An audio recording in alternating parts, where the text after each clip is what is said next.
Масло сливалось всю ночь, больше не капает.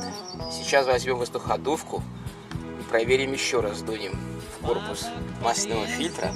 Посмотрим, выйдут ли что-нибудь оттуда или не выйдут.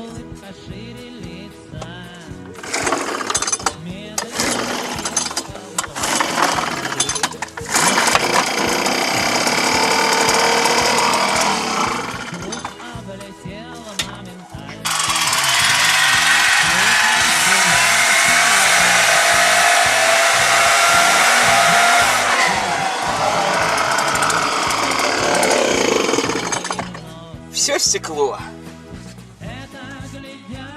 под маслозаливной горловиной, и где находится патрубок вентиляции картерных газов, была течь небольшая, и все было черным от масла, засыпано пылью. Сняли, посмотрели, прочистили. Оказалось, что вот этот патрубок, видите, он порван. В наших походных полевых условиях нету чем ремонтировать. Будем лечить нашим герметом, который мы все лечим. Вот этим герметом попробуем вылечить. А так надо будет себе запомнить и записать, и купить новый такой патрубок. Наверняка не продаются. Этот резиновый герметик входа. Подлечили герметом этот патрубок вентиляции, заложили сюда. Сейчас будем монтировать на место. Потом по истечении какого-то времени посмотрим. Мы вычистили здесь кусочек головки блока цилиндров. О, стало на место. Ставим на место фильтрующий элемент в корпус масляного фильтра. На крышке поменяли мы резинки, они шли в комплекте. И закручиваем. Вставляем. Сначала закрутим от руки, потом чуть-чуть дожмем. Отлично идет ключом. Здесь на крышке указан момент для затяжки 25 ньютонов на метр. Но у нас такого ключа специального нет. Поэтому мы зажмем от руки и затем чуть-чуть дожмем ключом. По возможности все доступные места почистили от старого масла с грязью, протерли. Если вдруг будут подтеки, они будут, конечно же, мы хоть увидим, с какого места. То же самое мы сделали и снизу. Тоже все по возможности протерли. Затем компрессором продули. Будем ждать появления подтеков. Используем обычный лен, унипак. Подготовили нашу пробочку. Здесь стоит магнит неодимовый. Закручиваем на место. Уже не капает ничего. За 15 часов все, что могло, вытекло. Закручиваем. Отлично.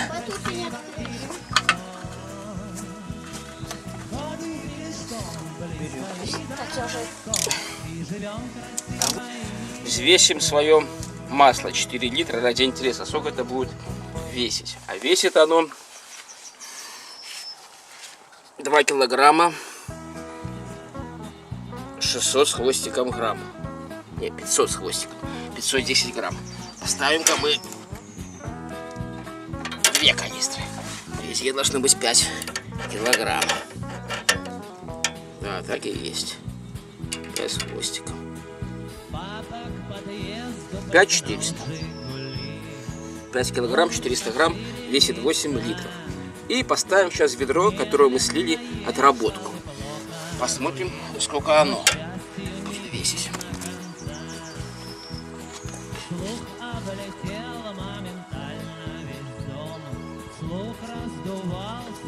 Понятно, что вес старый и все остальное, но тем не менее интересно.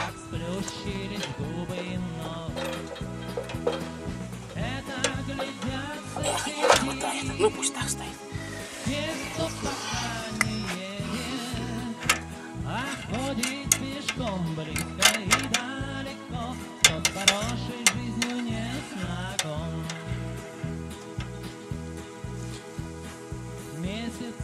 $4800 практически, да.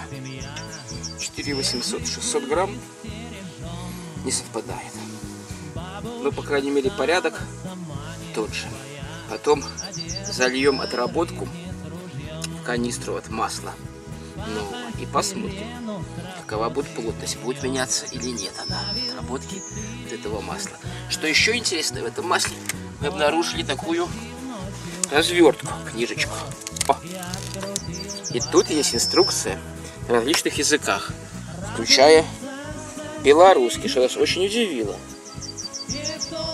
И написано на нем наступное: сезонное масло для верховиков премиум класса. Рекомендуется для руховиков автомобилів, які працюють на бензине, дизельном паливе и турбонаддувом, або без яго. Підходить для транспортних сродків, які відповідають нормам Євро 6. Молодці. Подякуємо витворцю этого масла, что они уживают белорусскую мову. Наши Volkswagen Восьяны, наши допуски будут працаваць. Гэта масло хутчэй за ўсё зроблена дзе? Кракаў. Зроблено у Польши. Польское масло. Выдатно. Заливаем первые 4 литра. Ага, залили. А вот одну пробочку запамятовали оторвать. О! Теперь зальем. Ох, какое красивое масло. Прозрачное, прекрасное. В наш двигатель должно 8 литров поместиться. Фильтр мы не заполняли маслом, смысла нету, потому что сразу сливается все в поддон. А тут заливаем.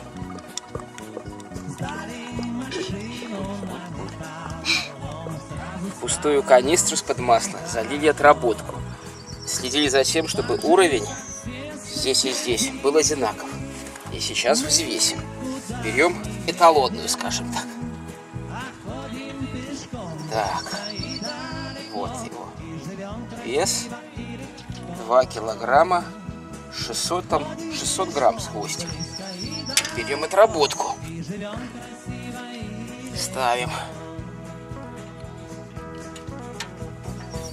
Уверенней, тяжелее становится, причем она прилично тяжелее.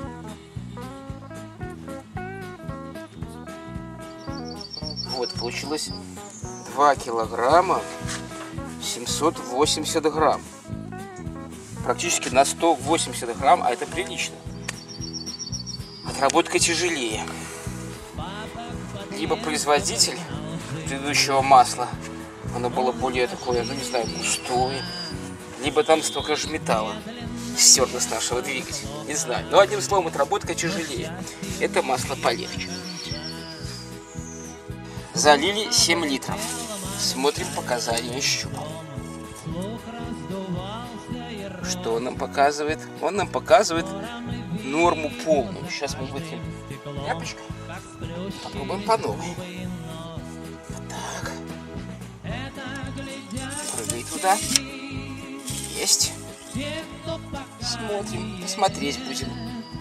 Да, щуп полностью, вот до сих пор 7 литров нам, о, даже видно, не течет капелька, заполнила. Отлично, можно закрывать верхнюю пробку. Конечно, когда мы заведем, масло это заполнит все полости, заполнит топливный фильтр, масляный фильтр. Мы еще раз померяем и дольем, если нужно. А теперь будем ставить сам воздушный фильтр. Верхнюю крышку мы прочистили, ее компрессором продули, потому что здесь песка, всякого грязи было полно. Внутри она выглядит прекрасно. Датчик тоже воздушный, здесь все хорошо. Ставим сам фильтр и закрываем. Для удобства установки верхней крышки сняли фару. Если когда мы демонтировали старый фильтр, крышку мы оттуда, можно сказать, вырвали, то сейчас поставить аккуратно не получалось. Сняли фару. Можно в этот проем, можно сверху. Входит она уже великолепно. Ставим его на место, на штатное. И сверху раз защелка, два защелка. Все. Визуально посмотрели. Все хорошо. Тут же ставим патрубок,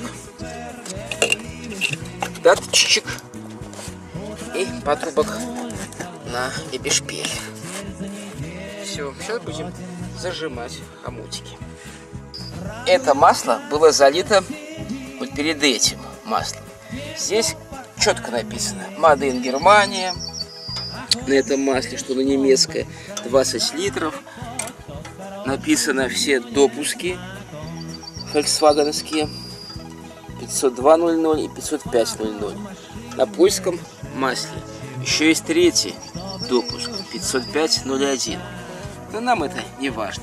Сейчас мы его зальем в упаковку от польского масла и заважим. Просто интересно самому, сколько оно будет весить. Залили в чистые канистры 2 одинаковых объема масла. Это отработка титановская, это титан. Взвешиваем. Это чистое масло. Вот мы поставили. Как младенца бережем. 2 килограмма. Сколько это там грамм? Ого.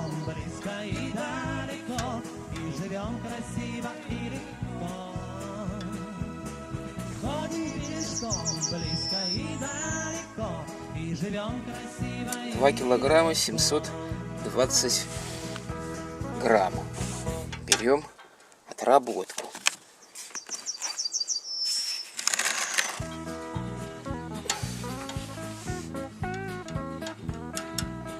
Отработка тяжелее. Вот, пожалуйста, 2 килограмма, почти 800 грамм. На 80 грамм отработка тяжелее. Значит, здесь видно сажа, копоть, продукты сгорания. Все перемешалось и видно. Но что удивительно, польское масло, вот это, оно легче, чем само это титан масло. Интересно, сколько будет весить отработка польского масла. Ну, пока мы что имеем? Что польское масло легче, чем титановское, а титановское легче, чем своя отработка. Отработка на 80 грамм тяжелее титановского масла чистого. Продукты сгорания, копоть, сажа, все в этом масле перемешано. Отработка, одним словом. И применять ее уже, ну, только для смазки чего-нибудь, либо как топливо. Решили сравнить по цвету масло. Вот это вот немецкое титан, вот это вот польское. И польское, оно более такое вот жидкое. Видите, оно как-то получше колышется, по крайней мере, мне так кажется.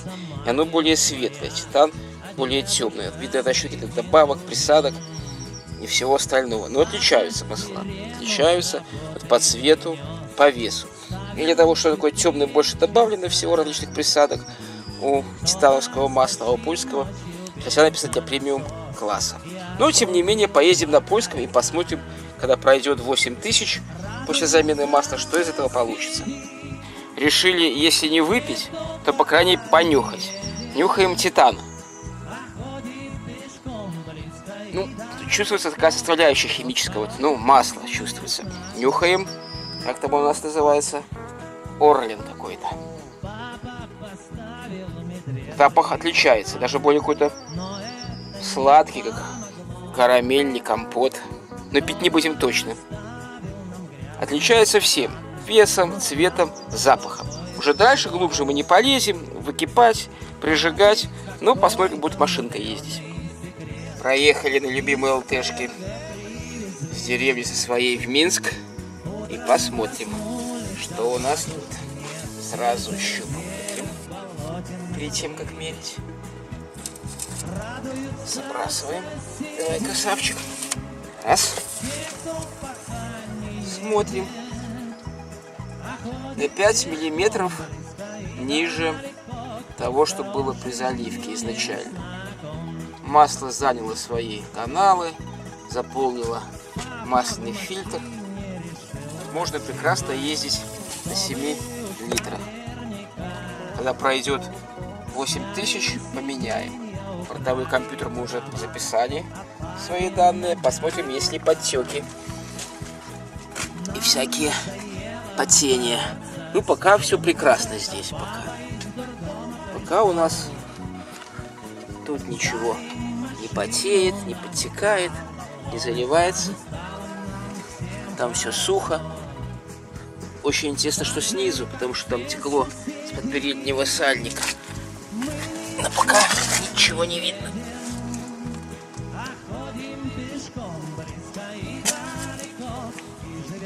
Езди, машинка, и нас радуй на свежем маслице.